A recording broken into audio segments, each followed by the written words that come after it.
La humanidad lleva años, siglos, milenios inventando cosas. El avance de la tecnología existe desde que existimos. Forma parte de nuestro principal reto, que es la supervivencia, entiendo. Pero ahora hemos creado una tecnología, por primera vez en la historia, que también puede crear historias. Los poetas, los músicos, los artistas ya no serán los mismos desde que existe la inteligencia artificial generativa. Eso es lo que nos vamos a preguntar hoy. Terminaremos comparando la generación del 28 con la generación del ChatGPT, los retos para las humanidades en tiempos de la inteligencia artificial generativa. De eso vamos a hablar hoy en el Noray de Ideas, en esta tercera edición con la que contamos con público aquí en la Universidad de La Coruña. Así que con este aplauso comienza Noray de Ideas. Y nos acompaña Antonio Abril Abadín, presidente de la Conferencia de Consejos Sociales y del Consejo Social de la Universidad de La Coruña. Bienvenido.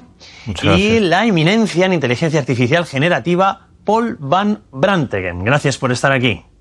Nos espera, bueno, una horita más o menos de charla sobre este asunto, pero comenzamos con usted, señor Abril Abadín, porque la comunicación es un pilar en la estrategia del Consejo Social de la Universidad de La Coruña. ¿Por qué se ha convertido en la piedra angular de esta estrategia? Vamos a ver, la comunicación es muy importante teniendo en cuenta que el Consejo Social es el órgano de participación de la sociedad en la universidad.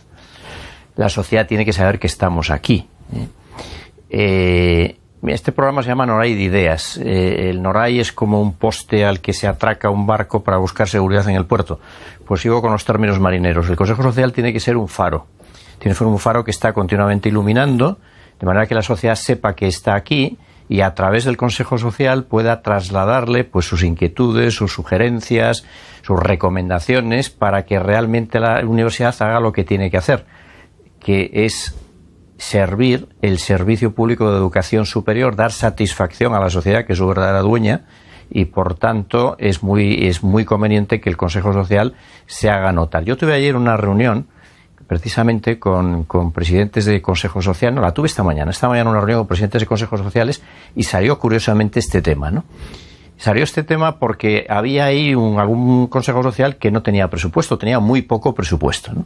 Y yo decía el presidente, bueno, pero yo me da el presupuesto para hacer lo que quiero hacer, y digo, seguro que no te da, porque si tuvieras más, tendrías más presencia social, te habrías más notar, tendrías más comunicación y más prueba de existencia ante la sociedad y por tanto tendrías más clientes a la hora de hacer lo que tienes que hacer delante de la sociedad. El avance de la tecnología con el que ahora empezábamos este programa y vamos a tratar a partir de ahora es un reto. Es un reto para las nuevas generaciones, es un reto, entiendo, para la universidad, un reto de adaptación y un reto para el empleo, sobre todo el empleo de los más jóvenes en un país donde tenemos una tasa de empleo juvenil más bien alta. ¿Cómo adaptarse desde la universidad a esa situación? Bueno, ese es un tema complejísimo, un tema complejísimo. Hoy una universidad tiene que ser una institución flexible, con capacidad de gestión operativa, con capacidad para gestionar el talento. Y eso quiere decir que tiene que tener una facilidad de contratación, tiene que tener una adaptación continua al cambio constante que está experimentando la sociedad, y es un poco lo que decíamos antes. La sociedad cada vez cambia más, el mundo cada vez cambia más en menos tiempo. Los ciclos de cambio son mucho más cortos. Si no tienes una estructura ágil que te permita adaptar tus tres misiones, es decir, la transferencia de conocimiento, la investigación, que es la generación de nuevo conocimiento, y la traslación de los resultados del conocimiento y de la investigación a la sociedad y que el tejido productivo lo pueda poner en valor empresarial y creación de economía real, tienes un problema. Y ese problema efectivamente lo tenemos en las universidades públicas. Es muy interesante este tema, porque yo, como presidente que tú decías antes de la Conferencia de Consejos Sociales, ahí hay universidades públicas y hay universidades privadas. Y hay una diferencia absolutamente fundamental que explica el por qué las universidades privadas están ganando tanto terreno en este país en este momento. Y es porque la estructura de las universidades públicas es excesivamente rígida, es excesivamente burocrática, tiene poca capacidad de adaptación y, por tanto, es muy difícil que quienes tienen que transmitir ese conocimiento puedan adaptarse a esa velocidad de cambio tan tremenda del mundo y trasladarlo a los estudiantes que ya son nativos digitales, que vienen con unas necesidades de formación totalmente distintas y que estamos generando mucha obsolescencia en un sistema educativo porque no somos capaces de adaptarlo a la enseñanza que necesitan estos estudiantes en este mundo actual, ¿no? Entonces, quiero decir, ahí tenemos un problema de universidad pública. Lamentablemente, hemos hecho una ley orgánica nueva del sistema universitario español este año, que los consejos sociales hemos definido como una oportunidad perdida. Efectivamente, es una ley que no va a solucionar ninguno de los cambios que necesita la universidad pública, uno de los cuales es esa reforma estructural para dotarla de más flexibilidad operativa, ¿no? El otro día yo, hablando con un presidente de una universidad privada, me decía, mira, yo tengo 1.300 profesores, de los cuales 300 son académicos y 1.000 son profesionales de la sociedad que vienen a enseñarle a los alumnos pues su experiencia práctica del día a día. Eso una universidad pública no lo puede hacer. Es decir, es evidente que para enseñar bien inteligencia artificial, Paul tiene que estar dando la clase. No la puede dar un profesor universitario que no ha tenido ese reciclaje durante los últimos 10 o 15 o 5 años a la velocidad a la que va esto, ¿no?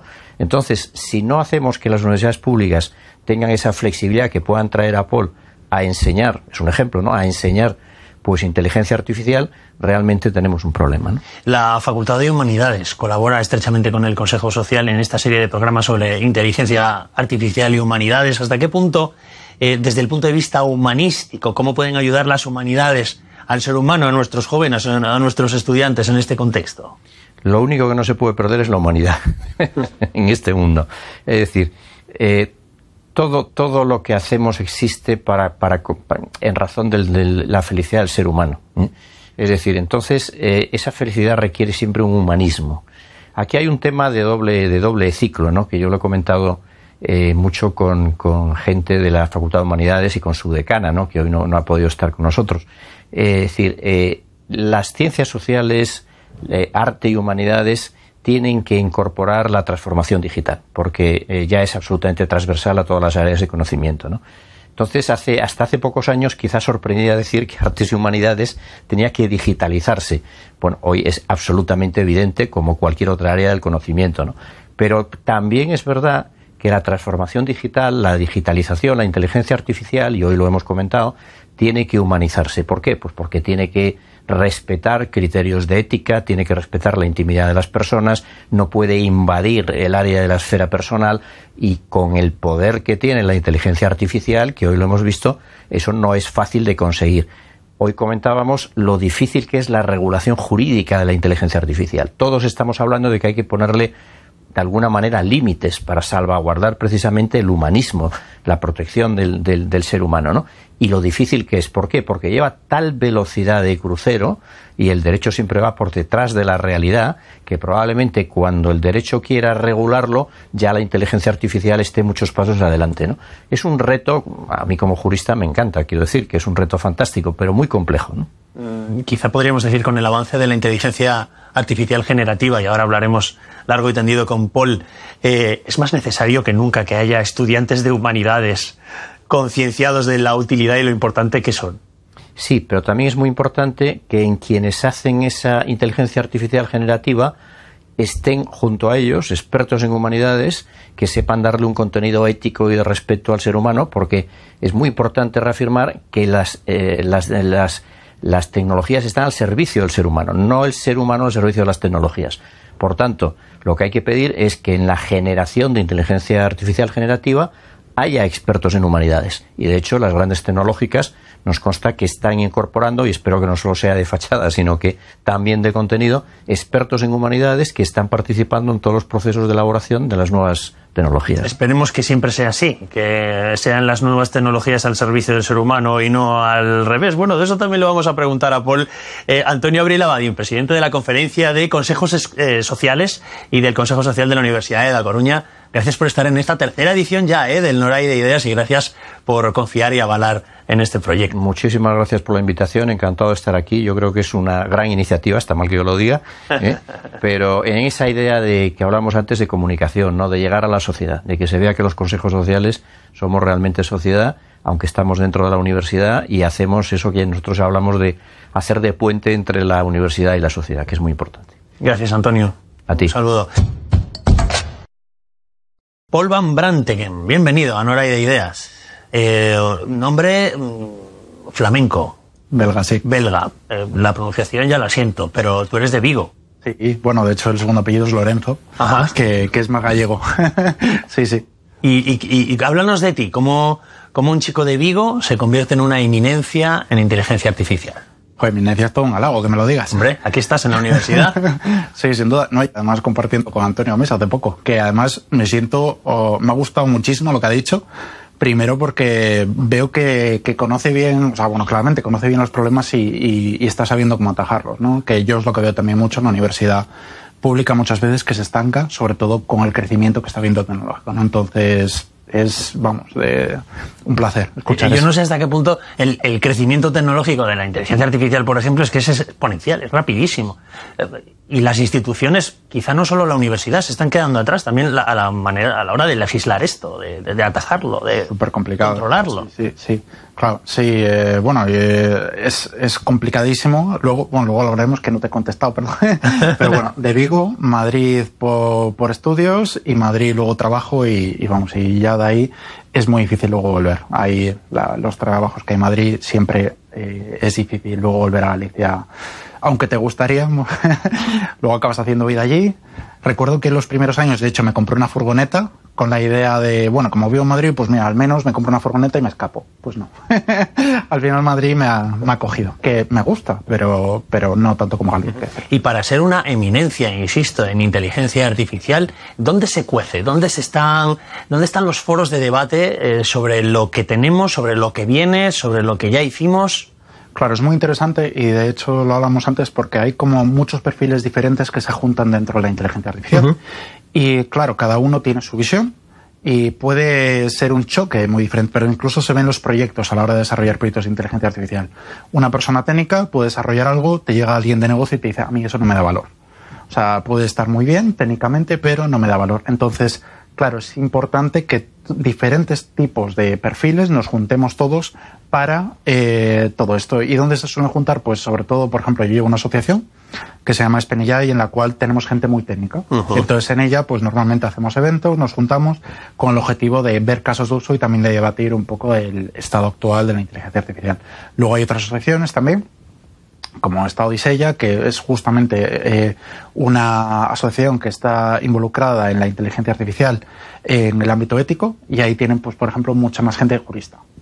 Entonces, claro, muchas veces es importante juntarnos, escucharnos y ver qué planteamiento tenemos uno, cómo tenemos otro a la hora de enfocar un problema como puede ser la parte regulativa, y claro, llegar a un punto intermedio, porque a nivel técnico muchas cosas regular no son nada sencillas. O sea, lo hablábamos antes, los sesgos, claro, es muy complicado luego técnicamente regular todo eso, porque tú, por ejemplo, puedes tener una variable que sea hombre o mujer y dices, oye, pues claro, yo una hipoteca no la puedo conceder en base a que una persona sea hombre o mujer, pero si pones otra variable que sea capaz de por detrás tener esa información de si una persona es hombre o mujer, claro, ya desaparece el sesgo, ¿no? No ha desaparecido. Lo que pasa es que tú ahora igual estás enmascarando otra variable, que puede ser, pues, por ejemplo, los estudios. Ha visto de que, pues, en el ámbito de humanidades hay más mujeres, en el ámbito de tecnológico hay más hombres, entonces por detrás está enmascarado igual información que está sesgada. Mira, ¿sabes por qué eres una eminencia? Porque podría estar yo aquí callado y estar la hora entera, que estaría encantado de hablar todos los temas que me vas hilando, porque me hablas de los sesgos, de lugares. Claro, yo te preguntaba dónde se cuece si había que irse fuera de España o solo vale. En España ya tenemos lo suficiente, nuestras universidades están preparadas, nuestros expertos como tú ya lo tenemos. Recordemos que la sede de la Agencia Estatal de Supervisión de la Inteligencia Artificial está aquí en A Coruña, y hay un gran potencial en nuestro país. Sí, a ver, en España siempre hemos tenido un potencial brutal, y sí que por diversas situaciones creo que o no nos hemos sabido vender o no hemos sabido hacer determinadas cosas. En el ámbito de la regulación sí que es verdad que hay países que están trabajando duro y que están más adelantados, pero en lo que se refiere a talento aquí tenemos de sobra. O sea, y capacidades, hay gente luego que me da pena que es de Barcelona, que acaba en Stanford, que acaba en otros países, ayudando precisamente a la regulación de otros países porque se tiene que ir. Pero yo creo que sí que aquí estamos preparados y lo podemos hacer. Venga, ya que has mencionado la palabra regulación, ¿los gobiernos son capaces de parar a Elon Musk? Es una pregunta que yo también me hago. Y sobre todo viendo los últimos acontecimientos bélicos, ¿no? Las guerras. O sea, a mí algo que me ha preocupado mucho, ya independientemente pues de un bando o de otro, es la sensación que me da del poder que tienen las tecnológicas o Elon Musk a la hora de decir a ti te doy una cosa y a ti no te la doy. O sea, es preocupante. Porque tú imagínate que en algún momento dicen, pues imagínate que España todo depende de Microsoft y nos metemos en una guerra, por decir una tontería, pero con Estados Unidos, y dice Microsoft, ya no te voy a dar servicio a ti en España, te deja muerto. Entonces, claro, en un conflicto bélico o en cualquier cosa, las tecnológicas tienen un poder brutal. Más incluso que la decisión legítima de los ciudadanos que han elegido un gobierno democrático en cada país. Bueno, de hecho se ha visto casos peligrosos en los cuales se ha utilizado inteligencia artificial, utilizando tecnológicas, con el objetivo de cambiar la posición de determinada gente hacia un partido hacia otro, o sea, para que vote un partido a otro. O sea, que se ha intentado hacer que la gente vote un determinado partido mediante el uso de tecnológicas de inteligencia artificial. ¿Quién tiene el control de la inteligencia artificial? ¿Quién sabe utilizarla? ¿Quién sabe generarla? ¿Tiene el poder? Sí, claro. Tiene mucho poder. Sí. Y eso es un problema actual que se ha visto con todos estos modelos. Estos modelos generalmente han salido de OpenAI, que ha tenido una gran financiación detrás, o sea, tampoco es una startup que naciera de la nada. También Google, también me refiero a Facebook, Meta ahora. Todos estos son los que son capaces de generar esta tipología de modelos. Y claro, hay ahora justamente un debate muy grande, sobre todo en la parte tecnológica, es donde me concentro yo, entre los gurús, que hablan de cómo regular la IA. Si se regula solo el foco, se regula también los modelos para que tenga la gente libre acceso a los mismos o no. Es un debate súper complejo. Y ya añadimos en ese debate, y enseguida vamos ya a la inteligencia artificial generativa, que es de los que vamos a hablar, esa moratoria que grandes expertos, bueno, incluido Elon Musk, firmaron diciendo, oiga, paren ustedes máquinas porque igual esto se nos va de las manos. ¿Tú cómo ves eso? Bueno, a ver, yo creo que luego hay mucho interés por detrás, porque Elon Musk a la misma vez que decía eso, pues estaba comprando un supercomputador con el objetivo de realizar estos modelos. O sea que lo de paremos... O sea, que prefieres que pare el otro, pero tú claro, ¿no? Sí, entonces, bueno, por detrás claramente hay muchos intereses y me parece bien que las grandes estén involucradas en regulación, pero no solas. O sea, no puede ser que ellas sean las que toman decisiones en la regulación, es decir, que se tengan en cuenta solo su decisión, porque claramente ellos van a tirar por sus intereses. Hay luego otras herramientas, otros modelos abiertos que generan comunidades, precisamente, ¿no? De gente, o incluso, pues, Meta deja algunos módulos abiertos y otras instituciones, ¿no? Entonces, claro, esos también deberían de tener esa capacidad de estar en la regulación, porque también va a afectar a ellas, no es algo que solo vaya a afectar a las tecnológicas cuando se regule, no, va a afectar a todo el mundo. Entonces tiene que estar involucrado al máximo todo ese conjunto de comunidades y diferentes perfiles. ¿A eso te refieres cuando en vuestra organización no lucrativa, Spain AI, decís que buscáis democratizar la inteligencia artificial? ¿A día de hoy no hay un acceso democrático a la inteligencia artificial? Buena pregunta. A ver, nuestro objetivo principal siempre ha sido, veíamos eventos y se quedaba todo mucho a humo. Es decir, tú muchas veces cuando oyes hablar a alguien de IA, entras y sales un poco con la misma idea. O sea, alguien me ha contado algo, pero no sé cómo implementar. Entonces, nuestro objetivo al final era que la gente viera casos reales. O sea, como por ejemplo empresas, como alguna vez ha venido Orange, BBVA y otras, contarán casos de uso reales que ellos están implantando.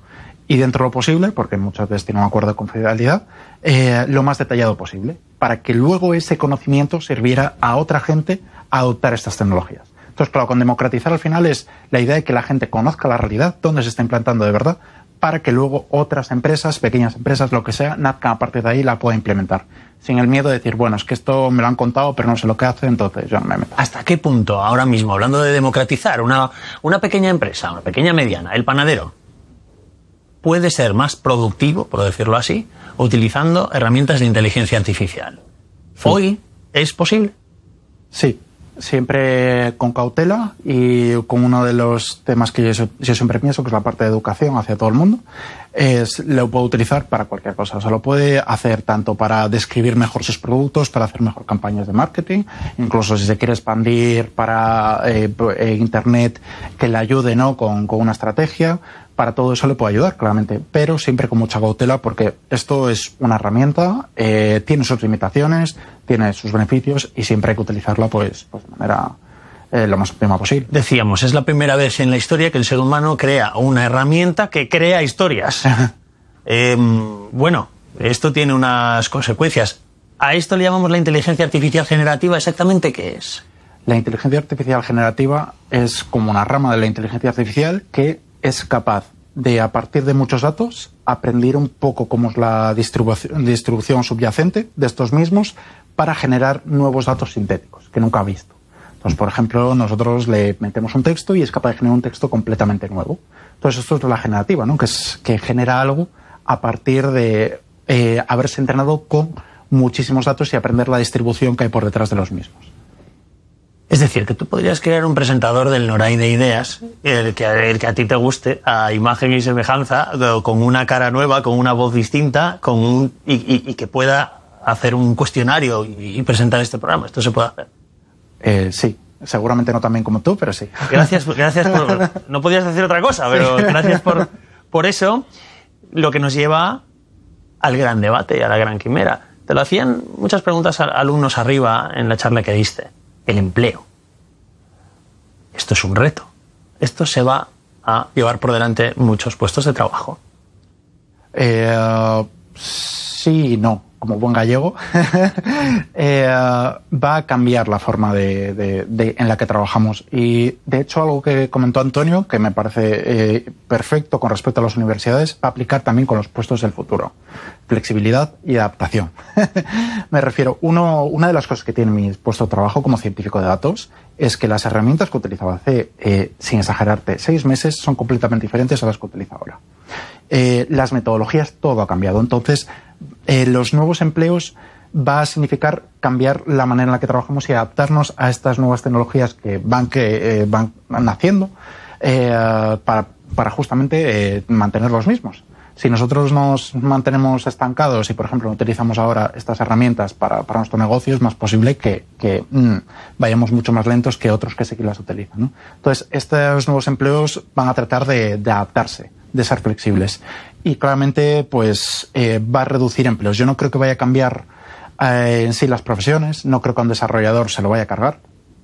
Hace justamente no mucho di una entrevista, lo comentaba antes en El País, sobre esto, de que un desarrollador, o sea, necesita muchísima información para generar código. O sea, generar el código muchas veces es lo de menos con respecto a todo lo que tienes que tener en cuenta para ese mismo. Es decir, a veces tienes que conectar una cosa, tienes que conectar la otra, tienes que saber que a esta persona no le gusta que utilice esta herramienta, que utilices otra. Es decir, hay muchas variables que no las puedes introducir en un modelo para que tú lo hagas como esperas. Y entonces, claro, yo veo muy difícil que se carguen los desarrolladores. Lo que sí que es posible que comentaba es, si tú para hacer tu trabajo necesitas 5 horas y con estas herramientas vas a necesitar 3, pues claramente en momentos en los que haya picos y necesiten contratar más gente, pues es posible que no se contrate a esa gente, ¿no? Uh-huh. Música, literatura, no sé si poesía, cine. ¿Hasta qué punto la inteligencia artificial generativa afecta a la creatividad humana? ¿O la podría sustituir? Eso también es muy buena pregunta. Bueno, me estás haciendo preguntas y... Es lo que toca. A ver, es que yo creo que lo difícil ya muchas veces es definir lo que es la creatividad, por decirlo así. Uh-huh. Yo creo que va a haber cosas que van a ser sustituibles. Estos modelos se alimentan de muchos datos y son capaces de reproducir en base a esos datos, pues, un output. Pero claro, un Dalí, me refiero, si no hubiéramos tenido Dalí, esos modelos no te reproducirían lo que ha sido capaz Dalí, ¿no? Entonces, claro, esa parte de creatividad, de innovación, de hacer algo nuevo de verdad, esto no te lo van a hacer los modelos así. O sea, te pueden dar ideas, pero va a tener que venir una persona y generar estas nuevas cosas para... Pero si a un dispositivo de inteligencia artificial generativa le ponemos toda la obra de Dalí, todos los datos que conocemos de Dalí, desde que nació hasta que murió, su vida, su obra, sus amistades, sus relaciones, y le pedimos que genere un cuadro como si Dalí estuviese vivo, ¿sería capaz de hacerlo? Yo creo que no. Luego mal confundo, igual en 3 años cambia la cosa, que esto da muchas vueltas. Pero es que es eso, estos modelos, tú piensas que nosotros somos lo que se denomina multimodales. O sea, nosotros captamos información de 10.000 maneras, de diferentes, o sea, cada uno a su manera y demás. Y es imposible toda esa información meterla e introducirla como un texto, por ejemplo. O sea, tú piensas que, claro, tú sientes una cosa, igual con el rabillo de los ojos estás viendo algo que te afecta a la hora de pensar, ¿sabes? A la hora de tomar una decisión. Entonces, estos modelos, toda esa información no la tienen. A menos que seas capaz de disgregar todo eso, que lo veo imposible prácticamente, porque ni uno es consciente muchas veces de lo que capta, ¿no? Y meterlo en un modelo, que ese modelo por encima puede tomar unas decisiones diferentes, lo veo imposible. ¿Sí? O sea, muy, muy difícil. ¿Lo ves imposible hoy? Hoy, claro, sí. ¿Y dentro de 10 años? ¿Y dentro de 20? Yo creo que, o sea, actualmente, ¿cómo está la cosa? No. Pero tiene que haber un cambio en cómo está la arquitectura que tienen estos modelos por detrás para poder realizar este tipo de cuestiones. Entonces, en el momento en el cual salgan este tipo de arquitecturas, que no más tendría que salir en, ya te digo, 6 años, y mejorasen, sí que lo vería posible, claro. Ahí sí que diría, bueno, estaría asustado, la verdad. Tanto como Bad Bunny. Sí. Fíjate, una manera de democratizar la inteligencia artificial es quizá hablar de ejemplos que afectan a la gente. Bueno, a los jóvenes en este caso, a los que les guste Bad Bunny, porque ha sido polémico, han generado una canción, la inteligencia artificial con su voz, se ha viralizado y muchos fans la han adoptado como suya. Él se ha enfadado diciendo que esa no era su canción y se ha enfadado mucho. Sí. Bueno, esto es un ejemplo de lo que hasta dónde puede llegar esta inteligencia artificial generativa, que incluso, bueno, no sé si en el caso de Bad Bunny, que me perdonen los fans, puede incluso mejorar al original. Sí, eso es lo que decía, de hecho, alguna gente que le gustaba más que su álbum. Yo no me meto porque la verdad que no lo escucho mucho, pues nada. pero sí, a ver, aquí va a haber 2 cosas. Primero, sí que es verdad que la gente tiene que tener mucho cuidado con lo que hace, porque hacer una clonación de voz de alguien, legal no es. y luego que hay que tener cuidado, porque es que, claro, aquí lo hace para música, pero tú imagínate que llamas a alguien haciéndote pasar pues por otra persona, y es un fraude. Entonces, claro, mucha gente no es consciente de cuando hace estas clonaciones de voces, todo esto se está metiendo en un lío regulatorio importante. Y no soy yo de derecho, pero eso lo tengo muy claro. Y la gente no es consciente, ¿no? Pero entiendo, yo creo que a esta gente lo que le va a tocar es adaptarse a Bad Bunny y demás. Seguramente llega un momento no tan lejos en los que tú, cuando vendas una nueva canción, la hará una IA en base a otras canciones que tú has hecho. Es decir, se generará algo a partir de lo que tú has hecho. Ya está. Sí, entonces, claro, cambiará la forma en la que trabajamos, ¿no? Es muy posible. Pero claro, habrá que solventar primero todo el tema de derechos de autor y demás. Por lo tanto, a mí me trae a la cabeza una reflexión y un debate sobre lo que tú mismo preguntabas, ¿qué es la creatividad? Imagínate en el Dalí del siglo XXI, el chaval que hoy está en la escuela y que dentro de 20 años está predestinado a ser el gran artista, pero es que ya crece con esta tecnología. Esto puede afectar, puede haber un antes y un después en la capacidad de creación del ser humano. Sí, yo creo que sí. Esto me recuerda un poco, de hecho, a lo que me comenta alguna gente con los nuevos bebés, de que hacen como están acostumbrados a toquetear las tablets a la hora de ver pues cosas en las mismas, luego hacen como si quieren pasar alguna cosa, que hacen con el dedo, ¿sabes? Lo mueven de izquierda a derecha, así. Claro, como que te acostumbras a siguiente pañal, ¿no? Claro, pues seguramente con esto sea un poco igual, ¿no? Si te acostumbras a trabajar con una herramienta y a generar imágenes con la misma, luego eso claramente te va a afectar a ti a la hora de desarrollar tu trabajo. Yo creo que estos perfiles, de hecho, y de hecho, de nuevo muy enlazado con lo que decía Antonio, la parte de humanidades, hay que llevar toda la parte tecnológica también a las humanidades, porque es que está afectando a todos los empleos y a ellos les abre una de puertas brutal a conocer todo esto, ¿no? Entonces van a tener que trabajar con estas herramientas y a la vez luego ver sistemas de como creativos, ¿no? De creatividad por su cuenta que intenten hacer algo diferente a lo que son capaces las mismas. Por hacer un símil, antes, ¿te acuerdas cuando no había, bueno, tú eres muy joven, cuando no había GPS en los coches, que tú ibas con un mapa y te ibas orientando más o menos, y desde que hay GPS tú te fías del aparato y en el momento en el que se va la señal estás completamente perdido, ya no tienes herramientas para hacerlo. ¿Hasta qué punto, si nos acostumbramos a esta tecnología desde el punto de vista de, por ejemplo, el ChatGPT a la hora de escribir cosas, de crear cosas, perdamos nuestra autonomía, dependamos de este ser? Sí, claro, esto es lo que nos ha pasado con el móvil. Literalmente, si piensas a 20 años atrás y recuerdas que enviábamos el mensaje y no pasaba nada, ¿sabes? Oye, quedamos un rato, un mensaje que tenía que tener un límite de texto porque si no te cobraban el segundo, ¿no? Entonces, claro, ahora mismo en WhatsApp tenemos conversaciones fluidas, o sea, nos hemos acostumbrado mucho a esto. De hecho, hace poco me preguntaban también de, oye, ¿tú qué piensas de que puedes tener una novia que suena IA? Y digo, es que no me extrañaría, o sea, no lo veo tan raro. O sea, si hemos tenido novias, algunos cibernéticas en otros países, ¿qué diferencia hay entre tener una novia que suena IA, sabes? Que no has visto y que no has interactuado físicamente. Entonces, habrá, claro, hay algunas diferencias, pero me refiero de que puede... Y tanto, algunas las hay. Sí. Pero eso que dicen que el algoritmo te conoce mejor que tú mismo, esto tiene mucho de verdad, ¿no? Tiene muchísimo de verdad, pero esto ya desde hace mucho. Recuerdo justamente un artículo que había salido con respecto a Facebook de que con X post y cosas tuyas sabía más de ti que la gente cercana. Sí. O sea, habían hecho un estudio en el que preguntaban a la gente cercana tuya de, oye, X preguntas sobre ti. Entonces, Facebook sabía más sobre ti que ellos con X número de post. Es que cuando hablamos de estos temas parece ciencia ficción. No. Pero viendo el crecimiento exponencial de esta tecnología, vuelvo a hacerte la misma pregunta que te hice antes. Hoy quizá no. Claro. Pero ¿en cuánto tiempo podríamos tener una sociedad completamente distinta en este sentido? Por ejemplo, en el de las relaciones. ¿De aquí a cuánto? ¿10 años? Yo lo veo ya. O sea, las relaciones es que las veo ya. O sea, es el campo más corto que me parece.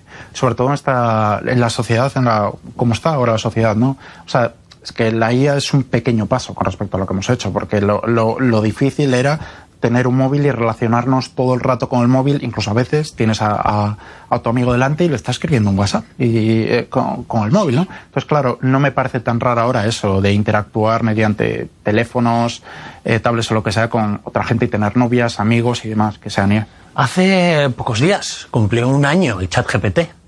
Da la sensación de que lleva como nosotros un montón de todo lo que hablamos de él. Antes apuntabas sobre los sesgos del ChatGPT. ¿Qué sesgos tendría? ChatGPT tiene muchos sesgos y que son muy difíciles de trabajar. Y que luego hay muchas maneras de hackear, por decirlo así, para que si está configurado para tener temas éticos, pues tú te lo rompas y te acaba diciendo otra cosa. De hecho, hay gente en internet que trabaja mucho con ello, en hacer a ChatGPT decir cosas para lo que no está configurado. Se puede engañar a la inteligencia artificial a tu antojo. Claro. Y luego, con respecto por detrás, piensa que es un modelo entrenando con datos masivos de Internet.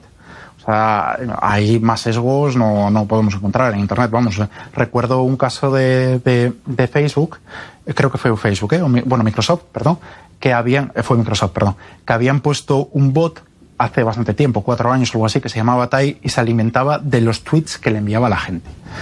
Error, o sea, duró 24 horas, si mal no recuerdo, porque la gente empezó a enviarle muchísimos tweets, claro, cargados de odio, y el bot acabó diciendo cosas estilo de debería de construirse una muralla que separe México con Estados Unidos y cosas así. Entonces, claro, lo quitaron. Prefiero que lo que tenemos en Internet es precisamente un nido de peligroso. Entiendo que ese sesgo hay una inteligencia humana. Hay un humano detrás de la inteligencia artificial, claro, ¿no? Sí. Toqueteando los botoncitos, ¿o cómo? Claro, es que al final el tema es que todo esto siguen siendo herramientas. Entonces, depende mucho con qué datos ha sido entrenado, cómo se haya configurado para que realice una determinada tarea. Si es que al final, me refiero, es una herramienta, ¿no? Entonces, tú al final la puedes configurar para que tenga un determinado objetivo u otro. Y desde el punto de vista de los medios de comunicación, que nos afectan directamente, si ya tenemos una herramienta que puede crear un personaje o imitar a la perfección un personaje, un Zelensky, que diga a sus ciudadanos, señores, nos rendimos. Y eso es completamente mentira. Y eso puede tener unos efectos directos en la vida de muchas personas. Va a ser muy difícil, o es muy difícil ya, distinguir lo que es verdad de lo que es mentira. Es que eso ya ha pasado. Lo de Zelensky, justo que has comentado, se hizo un deepfake de él diciendo que estaban perdidos, de que iban a perder la guerra, de que la gente pues debería de irse, etcétera, etcétera. Era un vídeo relativamente mal hecho, pero los hay mucho mejores.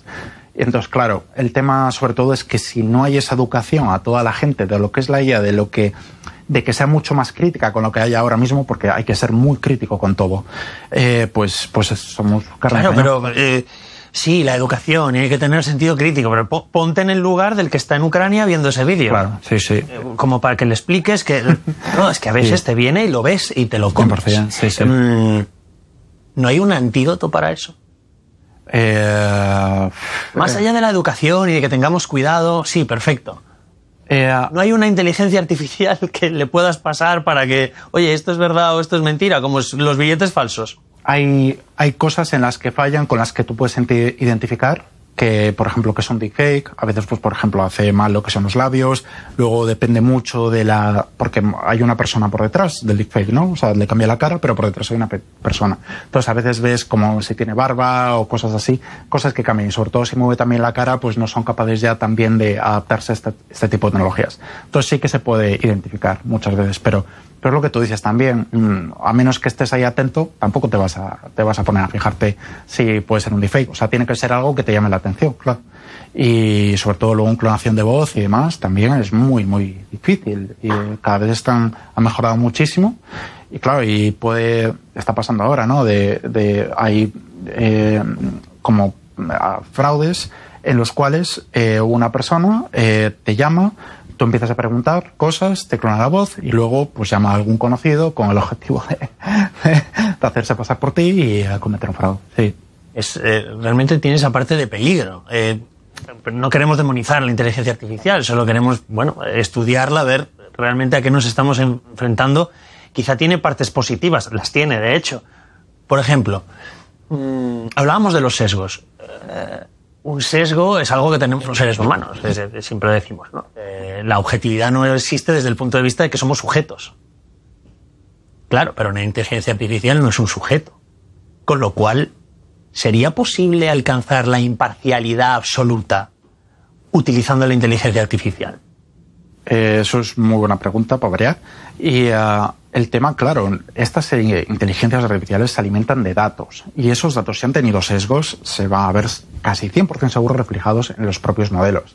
Si has hecho un modelo en el cual tenías un sesgo a la hora de reclutar a chicos en vez de a chicas para tu empresa, eso se va a ver seguramente también en el propio modelo. Claro, entonces, ¿cuál es la parte buena que introduce la inteligencia artificial?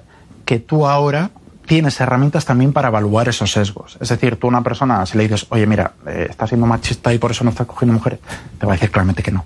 Y luego demostrarlo es muy complicado. Pero aquí hay herramientas que sí que te permiten ver en una primera instancia. Aún así, los sesgos siguen siendo algo súper complejo, porque es lo que te comentaba, ¿no? Puedes a veces, pues, introducir una variable que sea la renta y la quito para que no haya sesgos, ¿no? En función de la renta, pero pones la localización como variable. Entonces, claro, la localización también está relacionado con la renta. Es decir, la gente que vive, pues en el caso de Madrid, en uno de los barrios más ricos, que es Las Rozas, sabemos que tiene una renta mucho más grande que la gente que vive, por ejemplo, en Vallecas, que tiene una renta más baja. Entonces, claro, es muy difícil luego eliminar todo eso porque ¿Y eso de quién depende?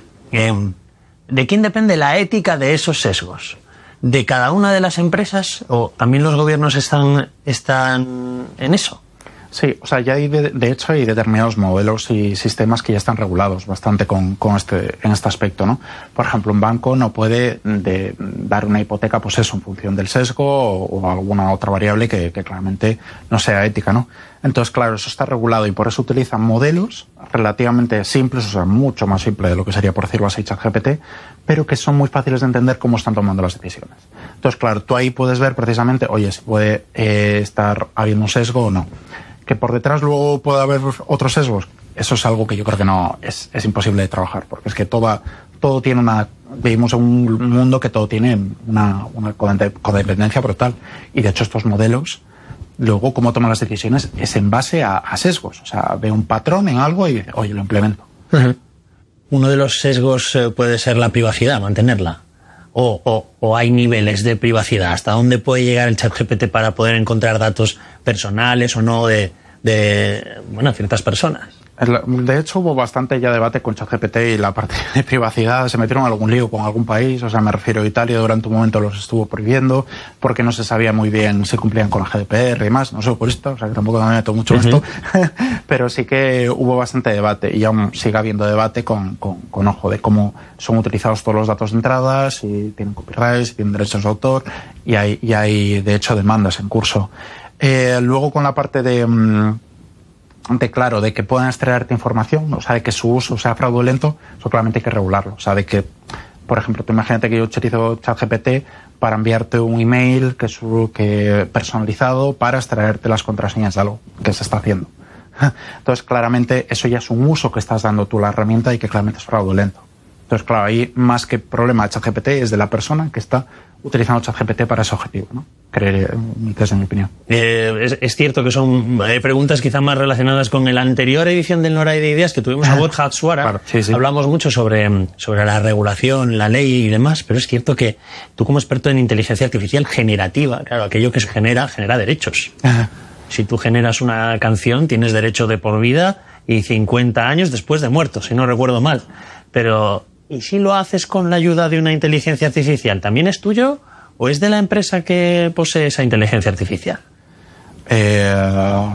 Es un debate muy interesante. Yo, desde mi punto de vista, claro, al final esto es una herramienta y como tal herramienta, si un autor lo utiliza para generar algo con un determinado texto, es autor el que lo ha generado con ese texto. A la gente con la cual se ha alimentado esa inteligencia artificial se le debería de premiar, por decirlo así, de otras maneras. Es decir, tú si has aportado X datos, pues pagas por ello, o sea, que te paguen por ello. Claro. Luego, si tú generas algo con ese modelo, pues es tuyo, porque tú has utilizado esa herramienta. Eso es súper complejo, no está resuelto, es una opinión. pero es muy complejo, claro. Y tanto. Aparte de la inteligencia artificial generativa, ¿qué otras ramas hay? Danos el mapa como si no supiésemos nada de este tema, que es el caso. O sea, la otra pata, por decirlo así, es la inteligencia artificial, la predictiva. Y la predictiva, en este caso, más que encontrar la distribución subyacente sobre la cual generar datos sintéticos, lo que busca, por ejemplo, es diferenciar clases. O sea, no busca, por decirlo así, tú imagínate que yo quiero diferenciar entre perros y gatos. Entonces, yo si utilizo un modelo de inteligencia artificial predictiva, lo que buscaría es como justamente aquellas diferencias en una imagen que dice, oye, esto es un perro o esto es un gato. En el caso de la generativa, lo que haría es buscar la distribución, o sea, cómo es un gato, cómo es un perro, para luego decir, oye, pues esto, si quiero generar un gato sería de esta manera, o si es un perro es de otra manera. Entonces, por eso coincidiría, ¿no? Es como por detrás, como eso, esa información. En ese punto, cuando hablamos antes del empleo, uno de los empleos que se crean es, dime tu redactor de prompts, ¿se dice así? El prompt es la orden que se le da a la inteligencia artificial, de tal manera que hay que hacerlo de una manera muy concreta. ¿Cuál es la filosofía del prompt? Lo que es complicado muchas veces, claro, del prompt es que, claro, estos modelos han sido entrenados con muchos datos de los cuales muchas veces no tienes conocimiento, ¿no? Entonces, lo del prompt, o sea, cómo tú formulas el prompt, lo que intenta es que ese modelo prediga las siguientes palabras de la manera que tú estás esperando. ¿Qué quiero decir? Claro, si tú entrenas un modelo con muchos datos biomédicos, es muy posible, claro, luego puedes hacer un prompt que ya te devuelva pues un resultado directamente asociado con los mismos. Si tú lo haces con datos genéricos, seguramente no te devuelva ese mismo resultado. Entonces, tienes que ir adecuando, por decirlo así, el texto de entrada que estás introduciendo con el objetivo de obtener el output que estás esperando y que no sea mentira y demás. Eso es lo complicado muchas veces. Por eso tiene que haber un experto o así que ayude a saber si esa información siempre es real o no. ¿Cómo sería, te voy a poner a prueba, un prompt? ¿Cómo sería el prompt para generar el guión de este podcast de Noray de Ideas? ¿Cómo lo harías? Pues, a ver, vas a ser un experto en creación de podcast, como puede ser en el caso de Diego Losada, y tu objetivo va a ser desarrollar una serie de preguntas y ir creando engagement con el entrevistador para generar pues un podcast. Entonces luego le pones cada uno de eso es como el objetivo, luego le podrías poner lo que son los pasos, le dices primero vas a hacer una pequeña introducción, segundo vas a preguntar a la persona por tal, luego en función de la respuesta vas a generar otra respuesta. Finalmente vas a acabar el podcast con X o con Y, después de X preguntas. Y luego le pones, pues, requerimientos, por decirlo así. O sea, requerimientos es basa en esta temática, va a ser sobre inteligencia artificial generativa. No se puede hablar de estas cosas. Hay que tener mucho cuidado con que, no sé, con el tiempo de duración de cualquier cosa. Vale, pues te lo copio para el siguiente No hay de ideas directamente. Pero me llama mucho la atención. ¿Cómo has empezado? Has empezado, bueno, siempre con imperativos y adoptando un rol. Vas a ser un experto en realización de podcast o algo así has dicho. Sí. Es decir, tú primero le das una personalidad a la inteligencia artificial para que empiece a generar. Sí, eso es lo más óptimo, sí. Cuando le pones tú un rol, va a ser capaz de generar contenido mucho mejor que si no se lo pones. Si tú le dices directamente créame un podcast, lo va a hacer mucho peor que si unas preguntas para un podcast, lo va a hacer mucho peor que si tú le pones directamente un rol que tiene que tener para ello.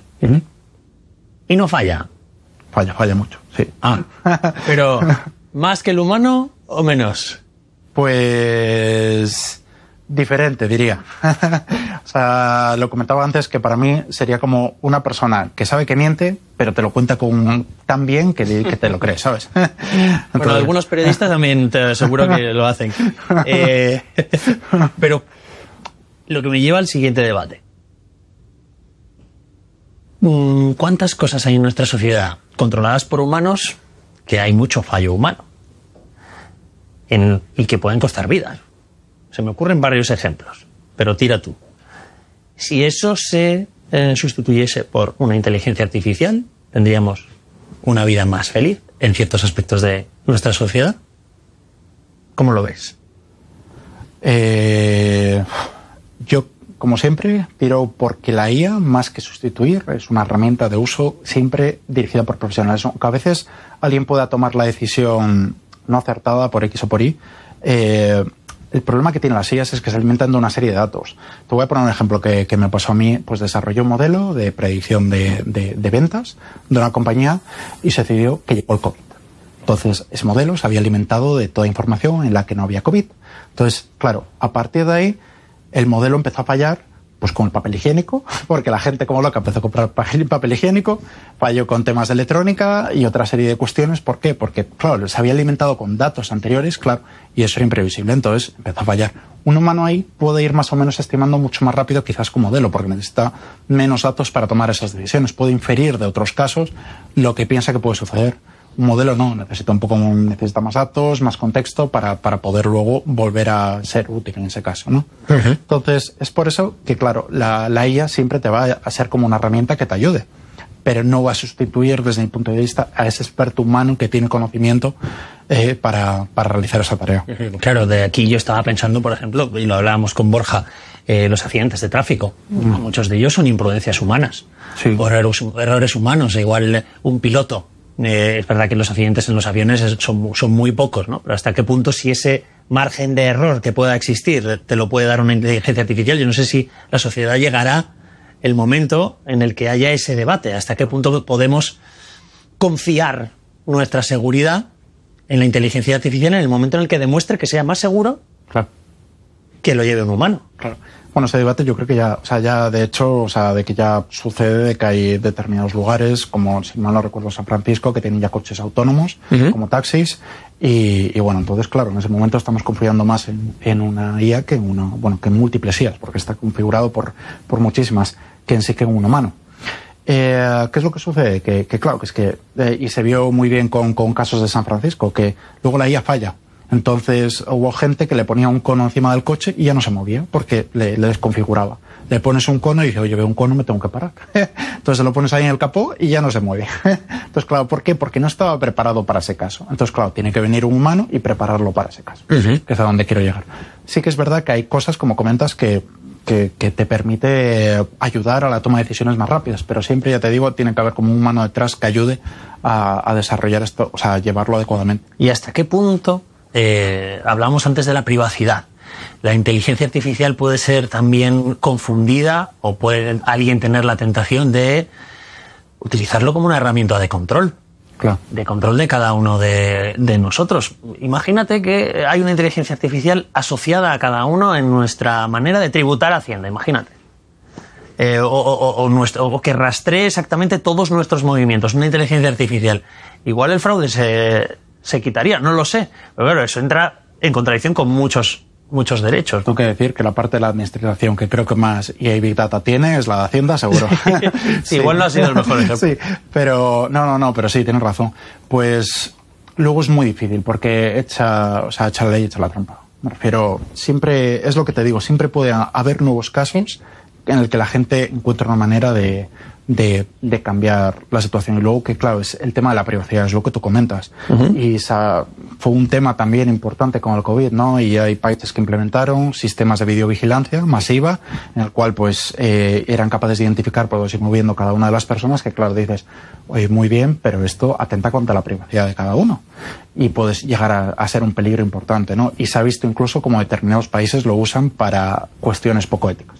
De seguimiento de minorías, para controlarlas, etcétera, etcétera. O sea que es un peligro. Inteligencia artificial generativa en la educación. Tú como profesor te la intentan colar mucho. Joder, los alumnos. Muchísimo, sí. Pero tengo mis técnicas, claro, es que yo soy alumno, o sea, yo soy profesor de esta materia, o sea que... A ti no te la cuelan. Claro, yo ya tengo ahí mis truquillos y de hecho recuerdo que hice hace 5 meses o algo así un examen y justo cuando estaba acabando el examen les dije, oye, que sepáis que hay algunas preguntas que he puesto sabiendo que ChatGPT contesta erróneamente y que es posible que os pille por eso. Y tal cual, pillé unos cuantos. Sí. Madre mía, pero claro, para, por ejemplo, las tesis doctorales, los trabajos académicos, que en teoría son de investigación, se está echando mano de esta herramienta. Igual tampoco tiene por qué ser negativo para algunos de los aspectos. ¿Qué opinión tienes tú?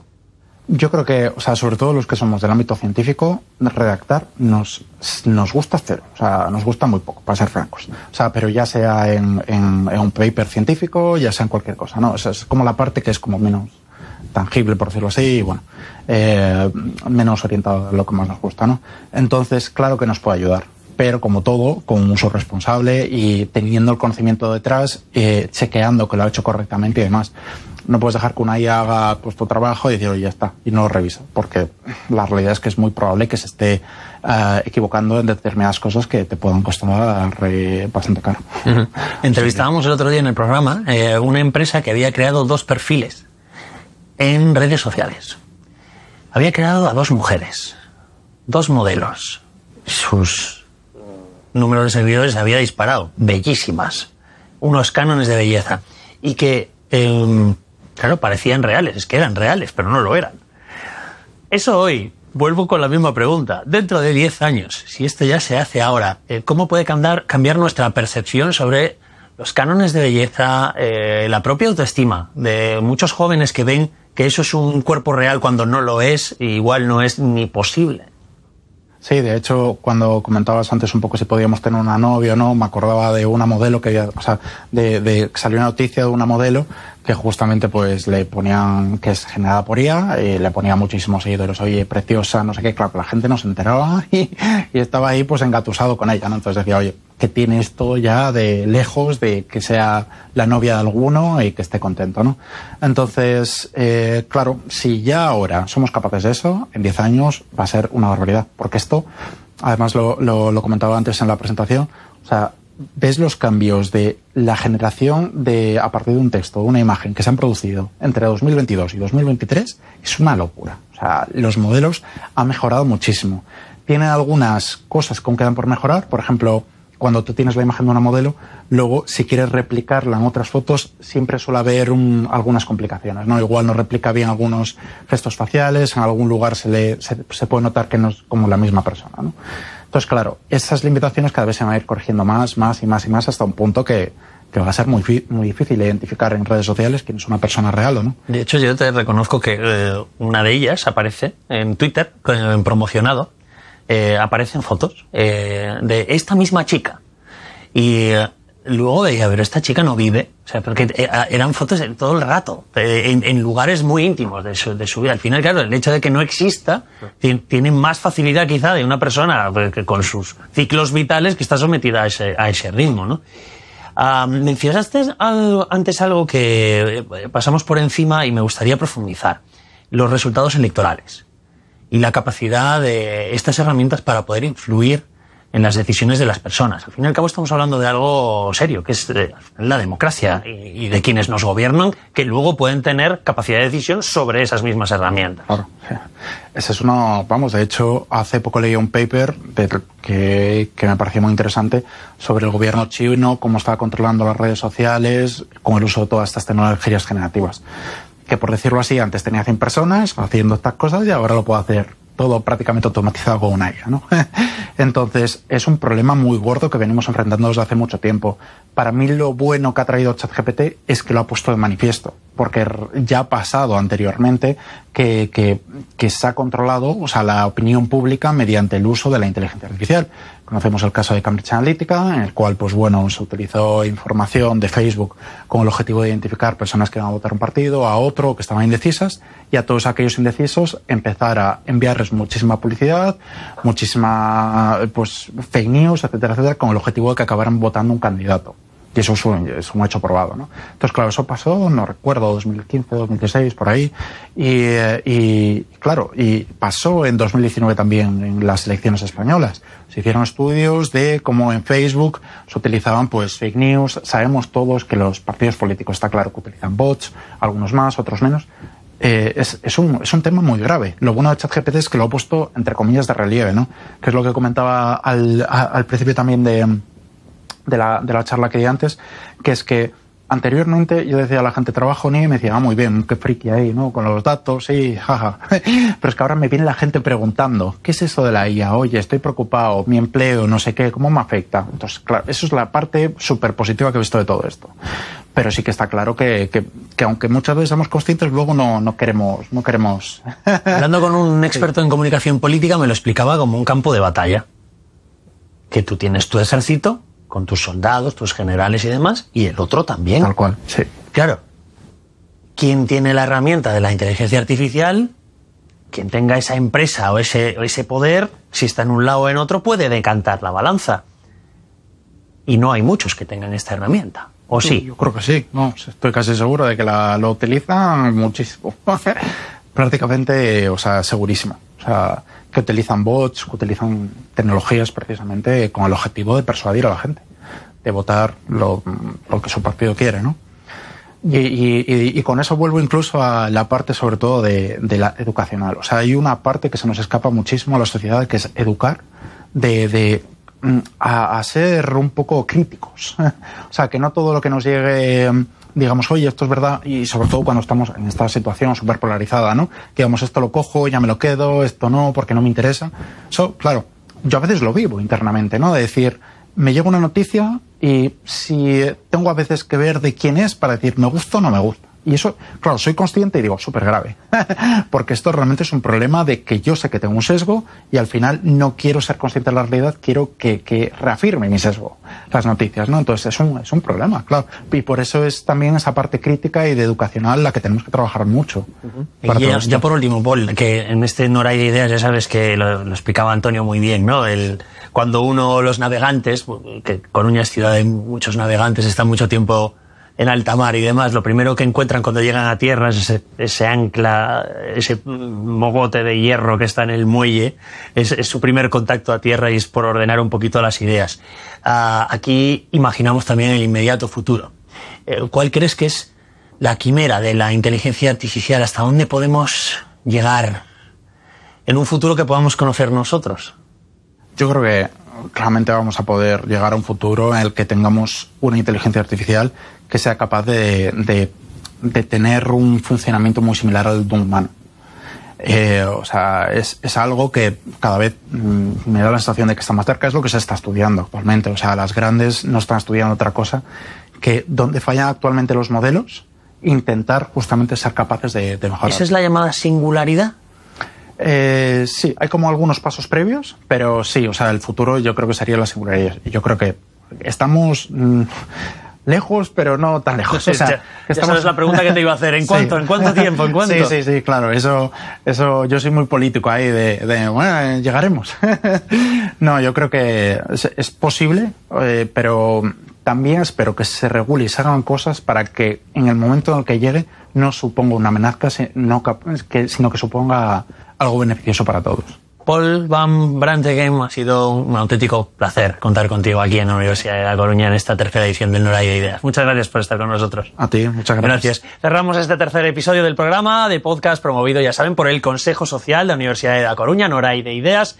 Soltamos amarras de nuevo, pero les emplazamos a otra edición de este espacio de diálogo, de reflexión, de charla, con un poco de humor, ya lo ven, si se tercia, y con primeras figuras de asuntos de actualidad, de ciencia, de educación y de tecnología. Muchas gracias, nos vemos en la siguiente edición.